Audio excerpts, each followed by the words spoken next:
Hello बच्चों, let's read the question. Question on passing light from a colloidal solution. The effect due to scattering of light is known as options A electrophoresis, Tyndall effect, electroosmosis, coagulation.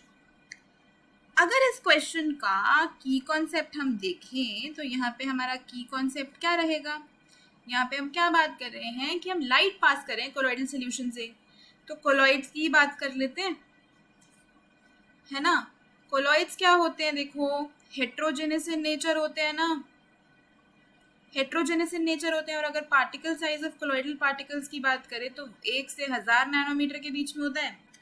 तो ये particle size ऐसा होता है कि इससे आपकी light आराम से पास होके स्कैटर हो सकती है.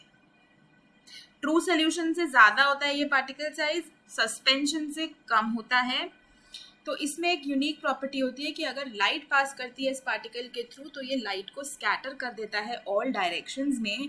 और ये जो इफेक्ट ऑब्जर्व होता है स्कैटरिंग ऑफ लाइट का, इसको हम बोलते हैं टिंडल इफेक्ट. तो अगर हम कंपेयर करते हैं ट्रू सोल्यूशंस को जिनके पार्टिकल का size even less than 1 nanometre होता है, फिर हम बात करते हैं कोलॉइड्स की या कोलॉइडल सॉल्यूशंस की जिनका पार्टिकल साइज 1 से 1000 नैनोमीटर होता है. फिर हम बात करते हैं सस्पेंशंस की. तो देखो ट्रू सॉल्यूशंस तो होमोजेनस है और कोलॉइड्स और सस्पेंशन हेट्रोजेनस है. इनका particle size is greater than 1000 nanometre. तो ट्रू सॉल्यूशंस तो टिंडल इफेक्ट नहीं दिखाते, स्कैटरिंग ऑफ लाइट नहीं दिखाते. कोलॉइड्स जरूर दिखाते हैं. सस्पेंशंस दिखा भी सकते हैं और दिखा नहीं भी सकते, क्योंकि सस्पेंशन में कुछ पार्टिकल सेटल डाउन हो जाते हैं, कुछ डिस्पर्स्ड रहते हैं. तो जो डिस्पर्स्ड रहते हैं जब तक वो सेटल डाउन हो रहे हैं तब तक वो शायद टिंडल इफेक्ट दिखा देंगे. तो मे और मे नॉट की सिचुएशन आ जाती है. लेकिन कोलॉइड्स के particle size are perfect to cause the scattering of light, जिस इफेक्ट को हम टिंडल इफेक्ट कहते हैं. ठीक है, तो इसका करेक्ट आंसर टिंडल इफेक्ट ही होने वाला है. इलेक्ट्रोफोरेसिस नहीं हो सकता. इलेक्ट्रोफोरेसिस में मूवमेंट ऑफ द पार्टिकल्स होता है टुवर्ड्स एनोड और कैथोड.